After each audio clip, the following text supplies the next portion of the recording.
ఇక్కడ మీరు చూస్తున్నది వియత్నాం మాల్టా బత్తాయి.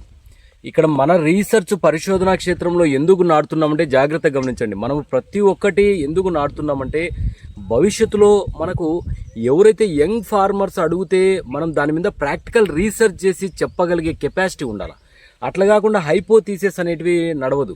అందుకే మనము ఈ వియత్నాం మాల్టా మనకి ఇప్పుడు కోల్కతా నుంచి వచ్చింది. మనకు కోల్కతా నుంచి విజయవాడ, విజయవాడ నుంచి కడప, కడప నుంచి మనము వెహికల్లో పులివెందులకు తీసుకొని రావడం జరిగింది. ఫైనల్గా ఇది గమ్యస్థానం అయితే చేరింది, పరిశోధనా క్షేత్రానికి చేరింది. సో ఈ వియత్నాం మాల్టాలో నేను గమనించింది ఏంటంటే మనకు వియత్నాం మాల్టా ఫ్రూట్ అనేది గుడ్డు షేప్లో ఉంటుంది. జ్యూస్ అనేది చాలా స్వీట్ ఉంటుంది. మామూలు బత్తాయితో పోలిస్తే ఎక్కువ స్వీట్ ఉంది. వియత్నాం మాల్టా బత్తాయిలోనే చాలా వెరైటీస్ ఉన్నాయి. ఇక్కడ చూడండి, ఇక్కడ మనకు ఇది చీకు వెరైటీ, ఇది వెలానికా వెరైటీ, ఇది ఎల్లో వెరైటీ.